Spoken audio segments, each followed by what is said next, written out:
And welcome back. We will now let the word over to Bawat, ballast water management to a green solution to reuse of heat. I have made that introduction. I'm sure Jakob, COO of you can make us a lot more wise on why is this a problem and why are your solutions investable. So I will hand the words over to you. We will not dig that much into the details of the financial and such stuff because, as you say, you're COO.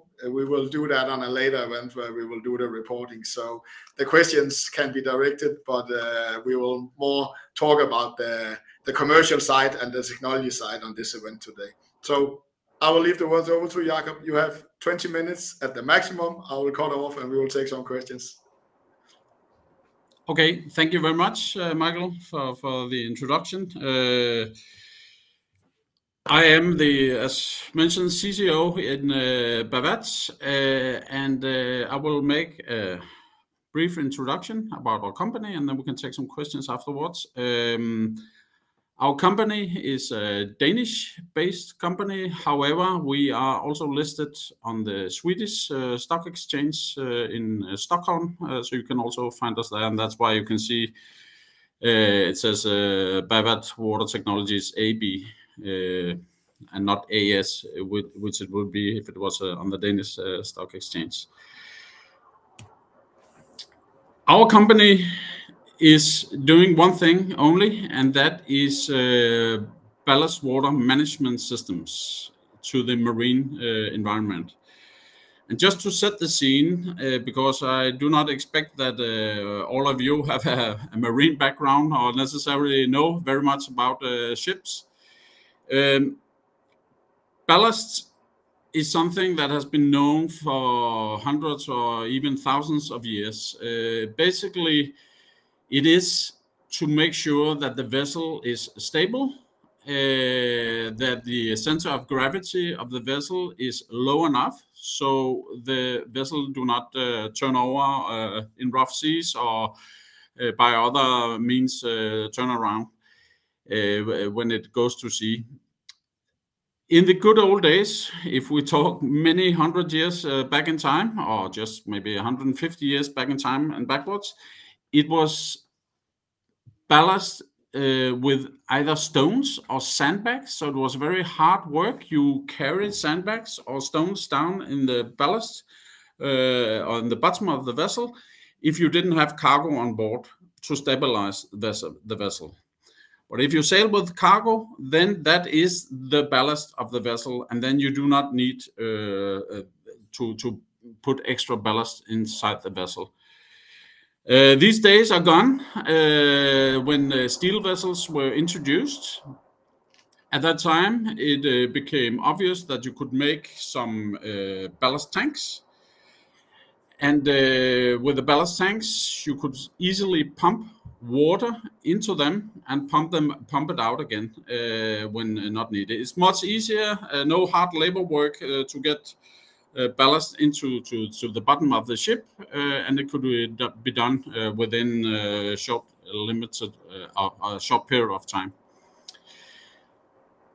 The problem was that here, maybe 40, 50 years ago, in the 70s, 80s, there was some marine biologists that started to figure out that there was suddenly found some fish, some plants that were not really meant to be in a certain area of the world. That could be, for example, here in Denmark, that marine biologists found some small fish or some crabs or whatever, which really didn't belong here. They might have originated from Korea, Japan, or whatever. Then they started to investigate what was really the reason that we suddenly saw fish, not only in Denmark, all over the world, and plants that didn't belong to the marine environment you were in. And then what they figured out was that the living organism in ballast water is surviving the long trips, and when you pump it out in a new marine environment, you might not have any, you can say, normal enemies there, and then you have introduced invasive species. And that is the problem we are dealing with today. It's an enormous problem, not only in Denmark, all over the world. I know more about Denmark, but I can tell you just two things we have in Denmark. On the west coast of Denmark, we have some oysters, which originates from the Mediterranean. They are probably very tasty and very nice to eat. I'm not in doubt about that, but they don't really belong here in the Danish environment. And also in the fjord, in the northern part of Denmark, in Limfjorden, there is a crab which originates from Japan.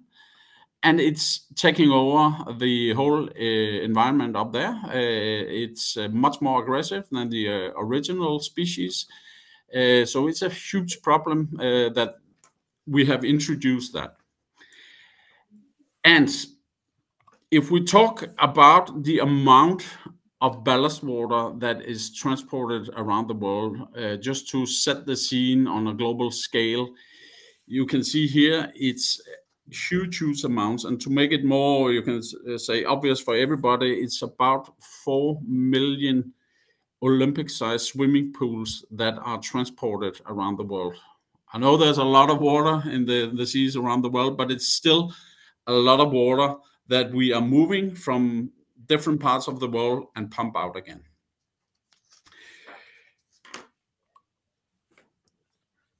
When the marine biologists started to see there was a problem with invasive species, there was set down a working group in IMO, which is, you can say, the head organ of marine business, International Maritime Organization. They had a working group that were going to deal with this. How are we going to stop this introduction of invasive species around the world? And that was set down in the 1990s. And in 2004, they came with the first ballast water management convention, which should prevent the problem I just mentioned before. Later on, there came another convention, and that's the latest one, which you can see here on the slide, which was introduced in September 2017. And this one is fully implemented in 2024. And what it means is that you are not allowed to discharge any ballast water any longer, which has not been treated.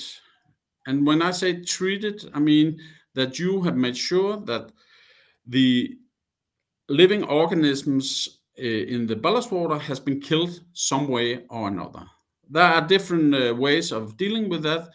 The main makers or the main technologies is UV, ultraviolet transmission, and chlorination of the water.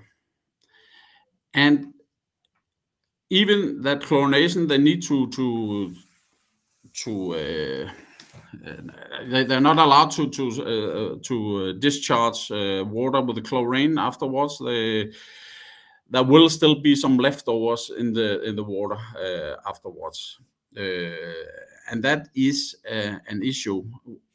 We have another technology which we believe is the most green technology in the market, and it's green because we are basically not using any additional energy. We are pasteurizing or doing heat treatment of the ballast water.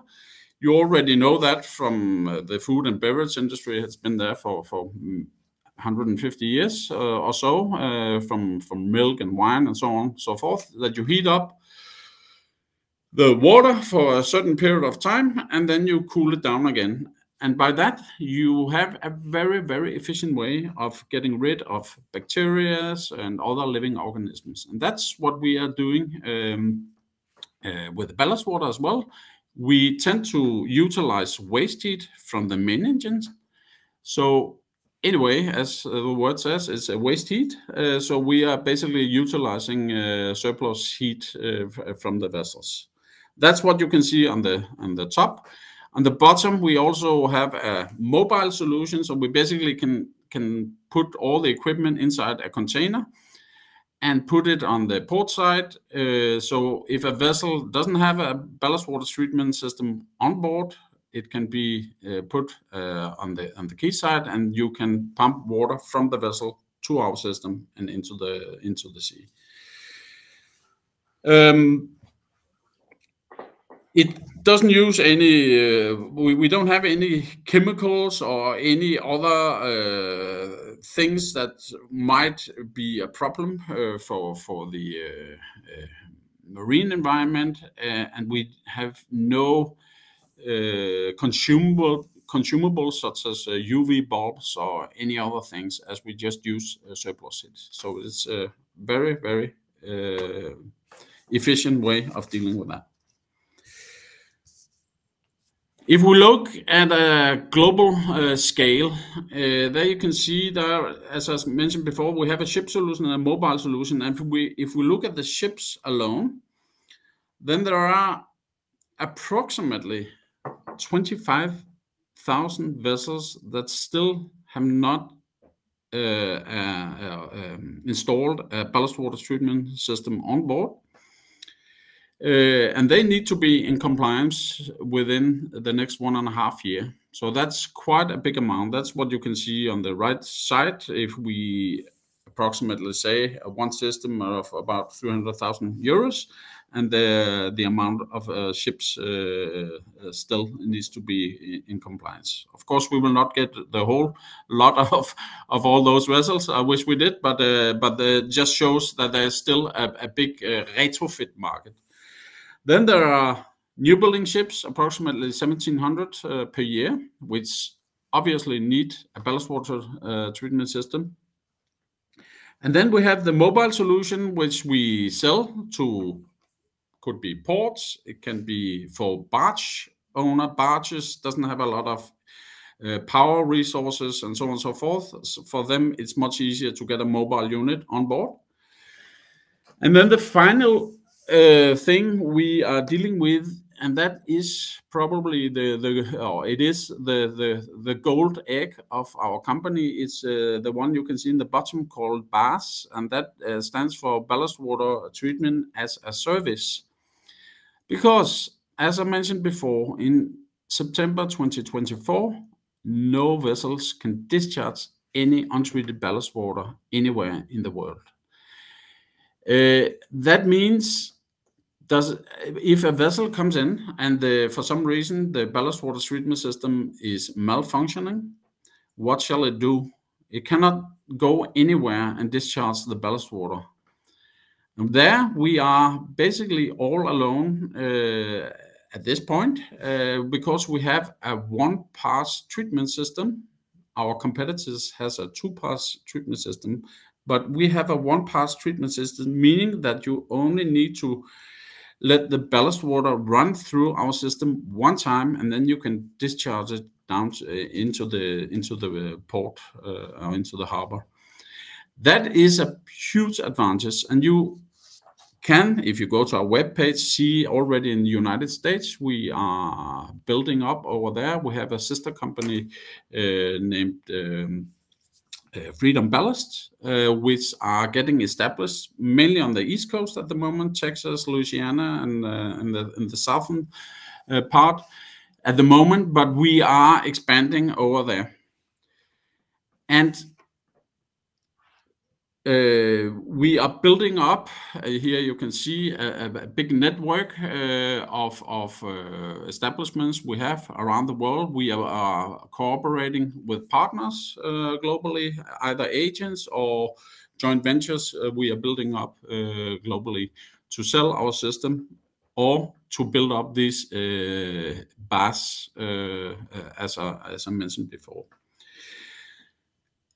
If I put a little bit, just very briefly on the three legs, the ship solutions and the mobile solutions we sell, that's fine. We get a turnover from selling our equipment, and we also get some amount of spare part sales throughout the years.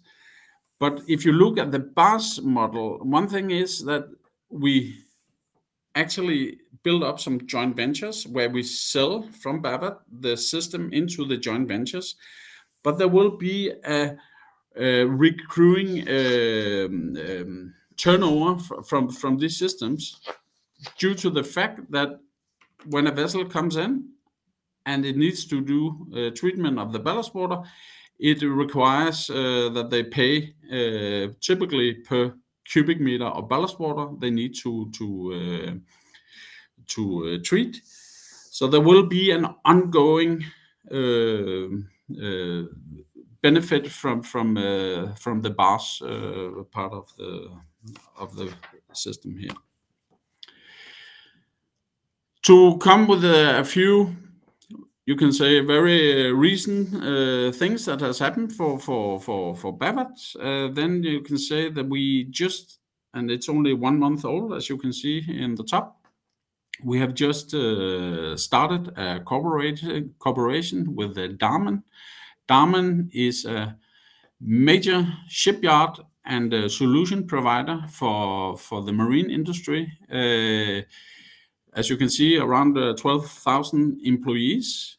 They have a huge global network, and that's the funny part of the story, they came to us, we didn't come to them. They have seen that we have a solution they believe will bring this ballast water treatment to the next step.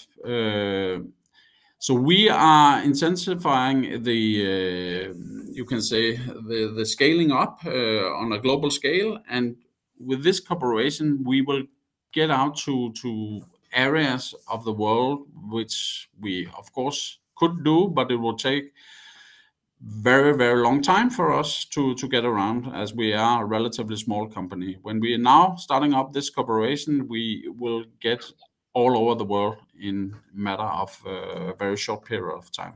So it's a huge, huge benefit that we have managed to make this cooperation with Damen.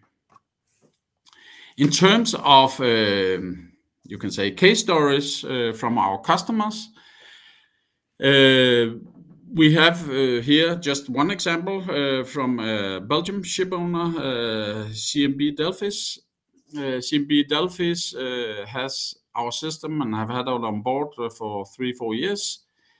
And the good thing, and that's basically goes for all our ship installations, that we do not hear very much from our customers after the installation is done. And we believe that is because they are not really experience any problems. That's what when we do approach them afterwards, and what we can see here in this case story, they basically have no problems. Our system is made from already, components which has been in the marine environment for centuries. It doesn't break down, it's not fragile to vibrations or anything. As long as we have a heat source, it just works. So it's very nice to hear from our customers. They are very, very satisfied. And the surplus is, of course, if they can utilize waste heat from the ship. It's basically a zero OPEX system they have. The final slide here is just a little overview of our company, and then our target for the year. We expect an order intake, as you can see, from in the range from 40 to 60 million Swedish kronor. And there will also be a Q1 report coming out here in about 3 weeks from now. That was all from me. Thank you, Jakob. There's some question here. Who's your biggest competitor, and do any of them have a green solution? So who are your biggest competitors, and does any of your competitors have any green solution, also trying to compare to yours or the way you do it? Sure. I mean, we basically have, it's a very competitive market when we are talking ship solutions. But we need to distinguish between ship solutions and mobile solutions. On the ship solution, we are in a major competitive market. There is For example, Alfa Laval, big Swedish company, they have a UV solution. It is not green. It's not green because obviously when you are using lamps, UV lamps, to radiate the ballast water, you do consume energy. So you have a auxiliary engine that produce power to let this system run. It could also be another solution, AMA First. It's a big Greek company. They are making the other big technology, electrical chlorination system. This is, in my opinion, not very green. They might have a slight more or less power consumption, but you introduce chlorine to the water, even that you are to neutralize. So you add some chemicals before you're discharging to neutralize the chlorine. There will still be some leftovers when it goes back to the sea. But when we and the last thing, but when we talk about mobile solution, it's a completely different story. There we have basically no competitors at the moment, and that's why we are. It's very good that we made this cooperation with Damen, so we can really expand much faster than we would be able to do on our own. So that's a completely different situation when we're talking about mobile solutions. And then I know you're a small company. You can't cover the whole world, so you have the same around cost of in total lifetime cost. You know, if you take your system, but that doesn't use any energy or chemicals and change, and it's a green solution. You know, normally you win the world. So is it conservatism? What are you facing? Is it your supply chain? What is facing you that 1,700 chips, and I think a system maybe around 1 million, maybe a little bit less. So trying to understand what is holding you back on the ship side, and then we can take the mobile land. Sure. Yeah, I mean, but you're very right in the things you mentioned here, because as I said before, it's a highly competitive market. There are many makers. I just mentioned 2, but there are probably something around 40 serious competitors on a global scale. And conservatism is, I don't know much about other businesses areas than the marine business, but the marine business is very conservative. And UV and EC, or electrochlorination systems, has been in the market basically since the first ballast water management convention was introduced back in the early 2000s. And because of that, the marine industry is kind of used to these type of systems. Even they have quite a lot, I didn't talk very much about that, but they have quite a lot of problems in different types of waters. But because the ship owners are a little bit used to these systems, they tend to go for the solution they know. And another problem, you can say, not another problem, but a problem for us was we came very, very late to the market. We got our type approvals. Basically, you can have a product, but without the type approvals, you don't really have a product. So when we got that in 2019 and 20, it was, as you can see, pretty late in the whole circle of all this ballast water treatment. But again, that's the game on the new build. That's kind of maybe that's still a new game. That's also there's a question here. Have you seen any increasing pipeline recently in relation to the requirements? You know, we might be conservative, but I guess it's kind of a booked up. I know also on the yard side business, we need before N24, or else we need a mobile land solution, I guess. So are you seeing any increasing activity or pipeline activity? Because 24 is not that far out anymore. It's not very far out now. We see an increase on both ship solutions and mobile solutions. Ship solutions, we were very late for this retrofit market. Many ship owners already chose what type of technology they wanted, but we do catch some of these ship owners due to the fact of they have many problems with the other technologies. So if they have had too many problems, then they are more willing to change technology, so to say.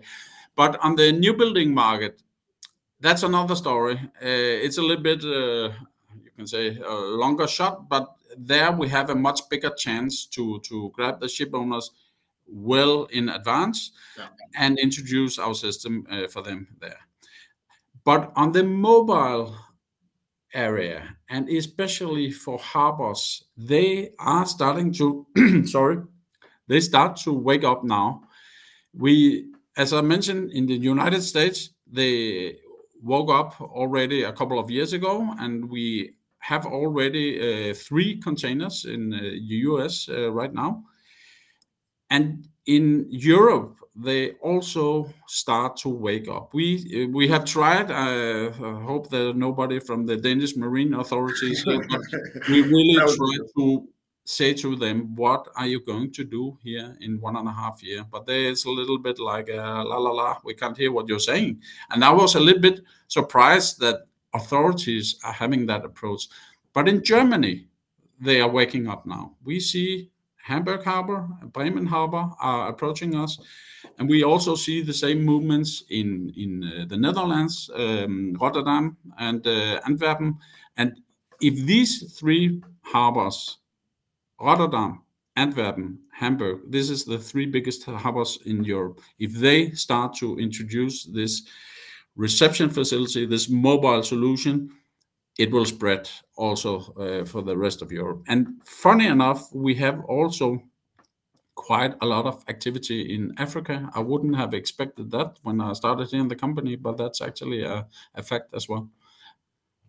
Perfect, Jacob. Unfortunately, we ran out of time. We will meet you again around your reporting, and that will probably be a CEO. So then we will dig a little bit more into the economy. But thank you, Jacob, for taking us through your company, the why and the how. So thank you very much. Yeah, and thank you very much. And I'm sorry if there were some disturbances. There's apparently some things going on here. I think it was fine. But it went through fine. Okay, that's very good. Okay, thank you very much, and have a nice day to all of you.